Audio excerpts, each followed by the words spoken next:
Back here with Mike's Mustang Repairs, and today we're going to talk through the Boss Audio Elite install, including the backup camera on this 2002 Ford Mustang GT Convertible. I'm going to talk through what I chose, why I chose it, and how I installed it. I hope this helps you. Check it out, even the reverse trigger works. Man, that's great. This is so cool. So, glad it worked out. Let's get after it.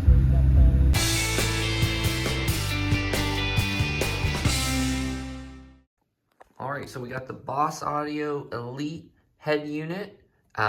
It's important that I got the volume buttons here. That was something I was looking for in the convertible. I guess it might be tricky to see this touchscreen at some point, so made sure I had the volume buttons. I'm excited to see what this looks like. It also came with a backup camera, which is pretty sweet. There's a single wire here I'm going to have to pass through the trunk, but this is going to be a really nice addition. Flipping over the back of the head unit, I have an Apple CarPlay connector. It's also got wireless feature, so I won't be using that. It has two camera inputs, a front and a rear one, so I'll need to use the rear one. It has a microphone input. We're going to use that. And then this is a IDLM input, and that's a dimmer switch. I'm not going to use that. There's also, this is where I'll connect the wiring harness, and then a bunch of different connectors I likely won't use unless I was going to update the speakers, but I'm going to keep the speakers stock. So got that. Radio, GPS, I'll connect the GPS, and then a Wi-Fi adapter. I got this long cable that'll be used to connect the backup camera, and so on there's a video input and then a power input. I'll need to connect those to the front head unit, and then this will go to the rear of the car. This is the GPS wire. I'll connect that. I'll figure out where to position that in a second. This is the brains of the whole operation here. So this is the wiring harness. I did use Crutchfield's ReadyHarness, so all the speaker wires came soldered and shrink wrapped. So a lot of that work is already done for me, which is super nice. But I'll double check this, make sure all the wires are connected properly. I'm sure they did it correctly. There's also a 12 volt to 5 volt adapter. That is so there's no pop when you turn on the radio. So the subwoofers in the car on the Mach 460 are a 5 volt, which is unusual, so you need this dampener. This piece will connect right up into the head unit. And then I have two power wires, one for a front camera, one for a rear camera. And then I also have a SWI switch. I don't have any control switches on my steering wheel, so I won't use this. And then all of these pieces will be connected, or actually quite a few of them, but not all of them. So this is the main one. This will connect directly into my car's unit. And then this is a subwoofer connector, so I'll also be able to connect that. And then I have two of these parking brake wire and reverse trigger. So this is going to connect to the reverse light, and I've marked that it's a black and pink wire in the car, so I'll have to find that and connect it. And then there's a parking brake cable, so that's a violet and yellow one in the car. I'll have to find that and connect that. And then this is a power antenna. I don't think I need to attach this.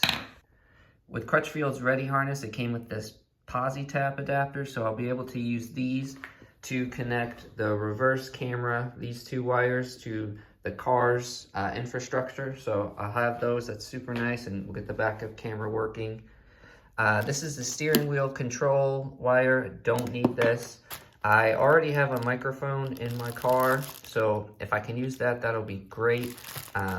If not, I'll adapt this one into the car, and I'll show you what I do there in a second. This is the trim kit I'm going to use. So this is for the 2001-2006 Ford Lincoln Mercury. I think this will fit really well. Hopefully it works. We'll take a look in a second. I got the trim removal kit, so this hopefully will prevent me from snapping any of the trim. We'll walk through that.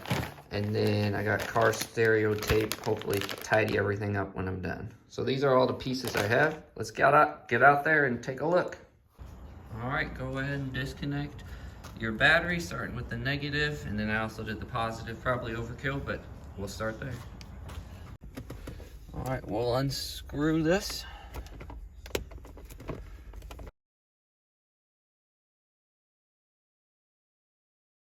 And slowly and very carefully pry away this trim piece from the center console. There's 4 clips you'll need to unclip, and it's easiest if the car is in neutral. Then pull it up and out and use a small flathead screwdriver to disconnect the wire. You can see the little clip you need to disconnect. The hooks are here. There's 4. 1, 2, 3, 4. You can see them on this piece. And then it also looks like this connects as well.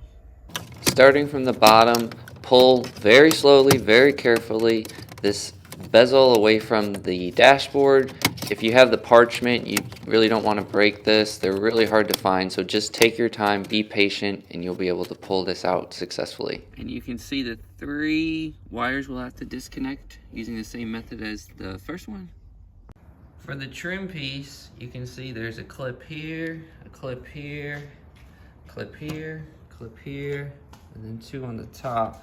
So you'll have to work your way around, being cautious if that's where it's connected. And you don't want to break this. All right, I'm going to remove these 2 bolts. And that'll pull the radio out. All right, got the harness, the antenna, the red and white input, and then there's a mic input here, so I'll get that out too, and then I'll disconnect it all. All right, I've disconnected the unit I had in. I'm going to remove the wiring harnesses next. Oh, there you go. You press this one right here and it'll disconnect. Gonna remove these 2 screws here, T20 torque bit. And then if you just kind of push this through, what you can do is you can reach up through here and you'll be able to grab the end and we'll be able to shimmy it through. Once it's through, go ahead and tidy up the microphone wire. At this point, we're going to connect the wiring harness we received from Crutchfield to the car's infrastructure, the wiring harness it has. There's a few connections. Just make all the connections, make sure the wires align. Start assembling the trim kit. You don't need the rear, you just need the 2 sides. Clip them into place and make sure that they're snug. Alright, there's a trim piece on this that I can take off. There's just 4 clips. Kind of just pry it off. And then I'm going to start to assemble the harness. So the 2 side pieces put on. Now we'll be able to slide this over and we'll be able to connect the sides. So I'll do that next. Alright, got some bolts on the side. Setting up pretty nicely. We'll get this in the car next. Alright. Connected my rear camera output here. Close that up. This is going to input into the head unit. This is going to input into the head unit. This is 12 volt to 5 volt adapter. Nothing needed there. Connected these 3 wires. Our relay boxes here. I'm going to need to connect the orange antenna. And then the microphone. And I think, well, and then these 2. So let's get the head unit next. I'm going to run the GPS wire up through here. There's 2 holes which are super convenient. Carefully make all the connections from the wiring harness into the head unit. In theory, this should slide in there.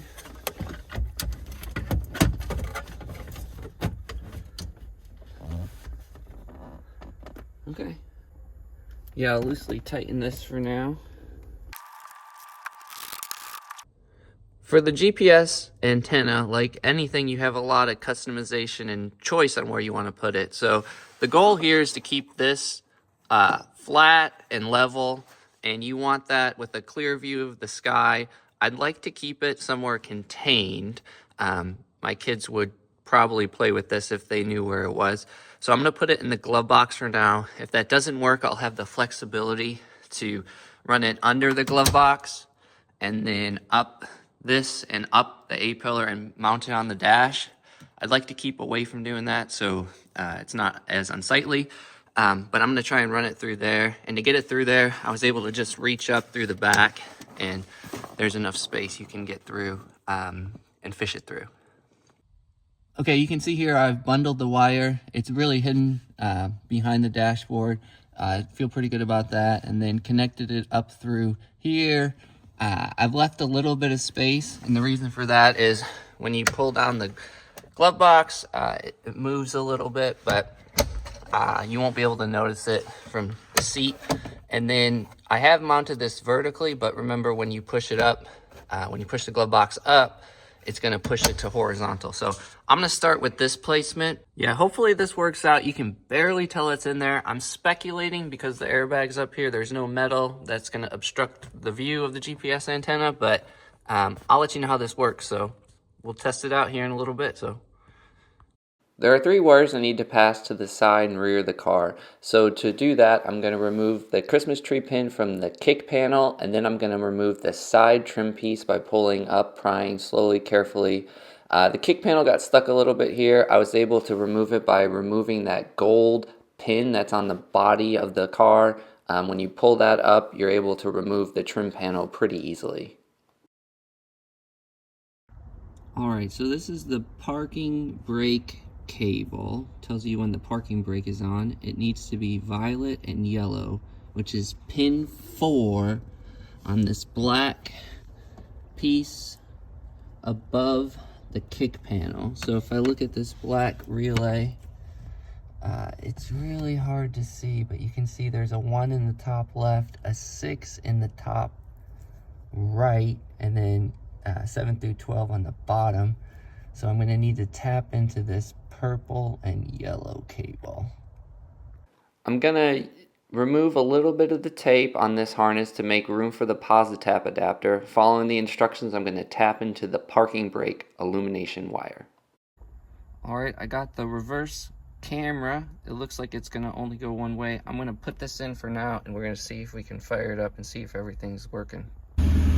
Well, this thing started up. Let me peel off the wrapper. Oh, this is looking good. I've definitely got the backup camera working. Start getting access to the back, you need to remove the bottom section up and out, and then there's 2 pins here, 1, 2, unscrew those, you'll get those out pretty easily, and then 4 pins here, 1, 2, 3, 4, and then pull that up and out. You'll be good. All right, looking into the trunk, we want to remove this back piece and unclip this side one. There's going to be 3 clips here, so I'll remove those. And then there's a big one in the side right here. Yeah, you can see there, black with a pink line, and that feeds up into this tail light here. So feeling like that's the one. See what happens. All right, check this out. Put it in reverse. Backup camera switches on. We've got it. How about that? The way I did it, I ran this extra wire. We'll have to tuck it in, but I ran it right here. Black and pink in the rear. So I'm gonna tuck this all in. Put it up good. All right, I got the backup camera. It looks like it's gonna fit there, so I'll go ahead and mount that really quickly. All right, got that loosely mounted. We're gonna have to figure out how to get it into the trunk. So I think I'm gonna try and go through one of these light bulb holes. These little buggers probably will strip out, but I think you can get them, and then just be careful, they're plastic, and you'll loosen them, and then when you start feeling no more resistance, then you gotta pull them out with a pair of pliers. All right, so what I can do, I can fit the backup camera mount through the metal piece, so that's good. I need to drill out this slightly, and then I'm just, I'll drill it out a little bit, and then I'm only gonna use one mount on this license plate holder, but that'll help prevent me from having to drill through the trunk liner. Alright, now I'm able to fit this. Now I'm able to fit that through the hole. I'll be able to pull it out the back. So I can see it back there, and then I'll run it through this wire right here. Alright, got that through. Looks pretty good, not too wibbly wobbly. I was a little worried about that, but it's pretty good. Okay.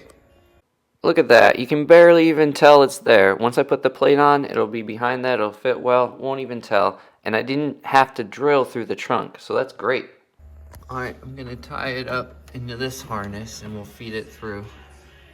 Here's a view of the trunk without the trunk liner in, and you can see the 2 factory amps in the center. And what we're going to do is we're going to send the wire through on the path of the current wiring, taping around it, making sure it's solid. And we'll push it through and then push it down into the bottom of the seat in the back. Remove the bottom of the rear seat by pressing in on the 2 white tabs on the bottom and then pulling up on the seat. Here's a view of the current wiring, and you can see how we've passed it from the trunk and followed the stock wiring and up through the side panel. We'll run the wiring along the side and up into the kick panel.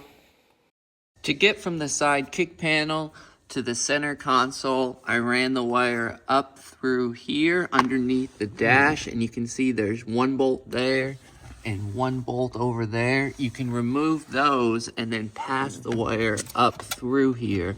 It'll make it a lot safer so it's not interfering with the pedals or the steering shaft. Carefully reinstall the side trim and the kick panel and you'll be back in business. Thanks very much for watching today. If you found value in this video, please consider liking and subscribing. I create content like this frequently and I'd love you to join the community. Thanks again.